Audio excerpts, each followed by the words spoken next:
ವೀಕ್ಷಕರೇ, ನಾನು ನಿಮ್ಮ ಬ್ರಾಹ್ಮಿಣಿ ಅಂಜಲಿ. ಬನ್ನಿ, ಮಕರ ರಾಶಿಯವರಿಗೆ ಜೂನ್ ತಿಂಗಳ ಮಾಸ ಭವಿಷ್ಯ ಹೇಗಿದೆ ಅಂತ ನೋಡ್ತಾ ಹೋಗೋಣ. ನೋಡಿ, ಮಕರ ರಾಶಾಧಿಪತಿಯಾದಂತಹ ಶನಿ, ಧನಸ್ಥಾನಾಧಿಪತಿಯಾದಂತಹ ಶನಿ ಕೂಡ ತೃತೀಯ ಭಾವದಲ್ಲಿ ಕುಳಿತಿದ್ದಾನೆ. ನೋಡಿ, ಪರಾಕ್ರಮ ಸ್ಥಾನದಲ್ಲಿ ಶನಿ ಇದ್ದಾನೆ ಅಂತ ಅಂದ್ರೆ ಮಕರ ರಾಶಿಯವರಿಗೆ ಅಂದುಕೊಂಡಂತಹ ಕೆಲಸ ಕಾರ್ಯಗಳಲ್ಲಿ ಪ್ರಗತಿಯನ್ನ ನೋಡ್ತಾ ಹೋಗ್ಬೋದು. ನೋಡಿ, ಶನಿ 3ನೇ ಮನೆ ಭಾವದಲ್ಲಿ ಕುಳಿತಾಗ ಸಂಚಾರ ಮಾಡಿದಾಗ ಮಕರ ರಾಶಿಯವರಿಗೆ ಸಾಕಷ್ಟು ಅಂದ್ರೆ ಶ್ರಮ ಹಿಡಿದ್ರೆ ಖಂಡಿತ ಬಿಡೋದಿಲ್ಲ.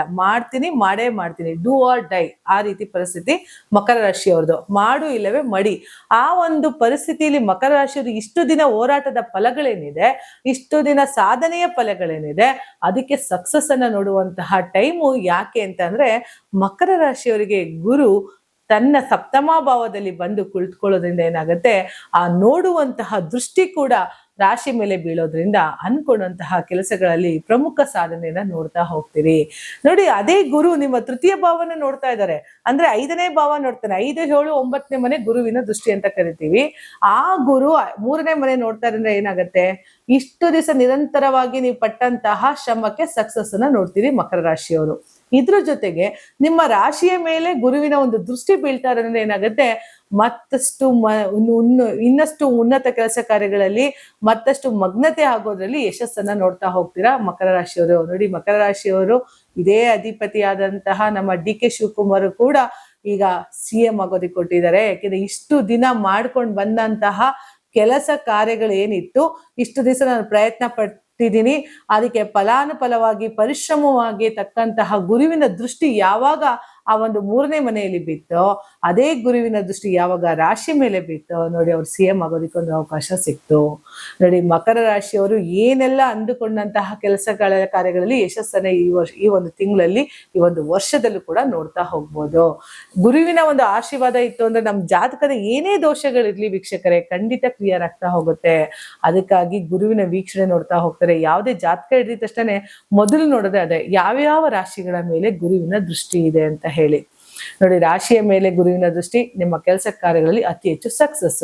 3ನೇ ಮನೆ ಪರಾಕ್ರಮ ಸ್ಥಾನ, ಮಾಡುವಂತ ಎಲ್ಲ ಕೆಲಸ ಕಾರ್ಯಗಳಲ್ಲೂ ಕೂಡ ಅತಿ ಹೆಚ್ಚು ಉನ್ನತ ಸ್ಥಾನವನ್ನ ಗಳಿಸ್ತಾ ಹೋಗ್ತಾರೆ ಮಕರ ರಾಶಿಯವರು.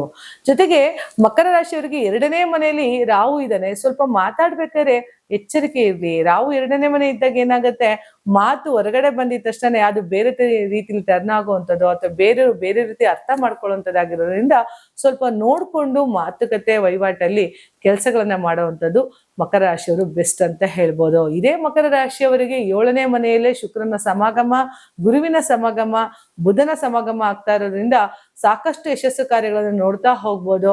ನೀವು ಅಂದುಕೊಂಡಂತವರೆಲ್ಲರೂ ಕೂಡ ನಿಮ್ಮ ಕಾಲ ಬುಡಿಯಲ್ಲಿ ಕಾಲ ಒಂದು ತುದಿಯಲ್ಲಿ ನಿಂತ್ಕೊಂಡು ಕೆಲಸ ಮಾಡುವಂಥದ್ದಾಗ್ಬೋದು, ಅಥವಾ ನಿಮ್ ಕಾಲ್ ಕೈನ ಹಿಡ್ಕೊಳ್ಳುವಂತ ಪರಿಸ್ಥಿತಿ ಬಂದ್ಬಿಡ್ಬೋದು. ನೀವು ನಿಮ್ಮನ್ನ ಯಾರು ಕೆಟ್ಟದ್ದಾಗ್ಲಿ, ನಿಮಗೆ ಯಾರು ಕೆಟ್ಟದ್ದನ್ನ ಬಯಸ್ತಾ ಇದ್ದಂತ ವ್ಯಕ್ತಿಗಳೆಲ್ಲ ನಿಮ್ಮ ಕಾಲನ್ನ ಹಿಡ್ಕೊಳ್ಳುವಂತ ಪರಿಸ್ಥಿತಿ ಬರ್ಬೋದು ಮಕರ ರಾಶಿಯವರಿಗೆ. ಯಾಕೆ ಅಂತ ಅಂದ್ರೆ ಮಕರ ರಾಶಿಯವರಲ್ಲಿ ಒಂದು ಏನು ಅಂತ ಅಂದ್ರೆ ಎಲ್ಲರನ್ನ ಪ್ರೀತಿಸುವಂತ ಗುಣ ಇರುತ್ತೆ. ತಾಯಿಯ ಗುಣ ಕಟಕ ರಾಶಿಯವ್ರಿಗೆ ಹೇಗಿರುತ್ತೋ ಮಕರ ರಾಶಿಯವ್ರಿಗೂ ಅಷ್ಟೇ, ಎಲ್ಲರನ್ನು ಪ್ರೀತಿಸುವಂತ ಗುಣ ಇರ್ತದೆ. ಯಾರಿಗೂ ಮೋಸ ಮಾಡಬಾರ್ದು ಅಂತ ಅವ್ರಿಗೆ ಆದಷ್ಟು ಅವರು ಮೋಸ ಮಾಡದೆ ಬದುಕುವಂತ ಪರಿಸ್ಥಿತಿ ನೋಡ್ತಾರೆ. ಆದ್ರೆ ಮಕರ ರಾಶಿಯವರು ಒಂದು ಸರಿ ಯಾರನ್ನಾರ ಪ್ರೀತಿ ಮಾಡಿ ಅವ್ರಿಗೆ ನಾನು ಸಕಲವನ್ನು ತ್ಯಾಗ ಮಾಡಕ್ ರೆಡಿ ಇದ್ದೀನಿ ಅಂದ್ರೆ ಅದು ಮಕರ ರಾಶಿಯವ್ರಿಗೆ ಮಾತ್ರ ಸಾಧ್ಯ. ಇನ್ನು ಯಾವ ರಾಶಿ ಕೈಯಲ್ಲೂ ಅದು ಸಾಧ್ಯತೆ ಇರಲ್ಲ. ಪ್ರೀತಿ ಕೊಟ್ಟಾದ್ಮೇಲೆ ಅದೇ ವ್ಯಕ್ತಿ ಬದುಕ್ತಾನೋ ಸಾಯ್ತಾನೋ ಗೊತ್ತಿಲ್ಲ. ಜೊತೆಗಿರೋದಿರ್ಬೋದು, ಸ್ನೇಹಿತರಿರ್ಬೋದು, ಗಂಡ ಹೆಂಡತಿನ ಸಂಬಂಧಗಳಿರ್ಬೋದು, ಮಕ್ಕಳ ವಿಚಾರನೇ ಇರ್ಬೋದು, ಡಿಸಿಷನ್ ತಗೊಳ್ಳೋದ್ರಲ್ಲಿ ಆ ಪ್ರೀತಿ ಅಂತ ವಿಚಾರ ಬಂದಾಗ ಮಕರ ರಾಶಿಯವರು ಸೂಪರ್ ಅಂತ ಹೇಳ್ಬೋದು. ಅದಕ್ಕಾಗಿ ಮಕರ ರಾಶಿಯವ್ರಿಗೆ ಆದಷ್ಟು ಮೋಸ ಮಾಡೋರೇ ಇರ್ತಾರೆ, ಅಥವಾ ಮಕರ ರಾಶಿಯವರು ಆದಷ್ಟು ಬೇಗ ಮೋಸ ಕೂಡ ಹೋಗ್ಬೋದು. ಇದ್ರ ಜೊತೆಗೆ ಮಕರ ರಾಶಿಯವರು ಏನಾದ್ರೂ ಮಾಡ್ಬೇಕು ಅಂತ ಪಿನ್ ಪಾಯಿಂಟ್ ಇಟ್ಕೊಂಡ್ರು ಅಂತನ ಸಾಧನೆ ಮಾಡೋರ್ಗೂ ಬಿಡಲ್ಲ. ಯಾಕೆ ಅಂತ ಅಂದ್ರೆ ರಾಶಾಧಿಪತಿನೂ ಅವನೇ, ಧನಸನಾಧಿಪತಿನೂ ಅವನೇ ಆಗಿ 3ನೇ ಮನೆಯಲ್ಲಿ ಕುಳಿತಿರೋದ್ರಿಂದ ಮಕರ ರಾಶಿಯವರು ಅನ್ಕೊಂಡಂತಹ ಎಲ್ಲ ಕೆಲಸ ಕಾರ್ಯಗಳಲ್ಲೂ ಕೂಡ ಯಶಸ್ಸನ್ನ ನೋಡ್ತಾ ಹೋಗ್ತಾರೆ. ಇದೇ ಗುರುವಿನ ದೃಷ್ಟಿ ಮಕರ ರಾಶಿಯವರಿಗೆ ಇನ್ನಷ್ಟು ಯಶಸ್ಸು, ಕೀರ್ತಿ ಕೊಟ್ಟು ಕಾಪಾಡ್ಲಿ ಅಂತ ಹೇಳ್ತಾ ನನ್ನ ಮಾತನ್ನ ಮುಗಿಸ್ತಾ ಇದ್ದೀನಿ. ಧನ್ಯವಾದಗಳು.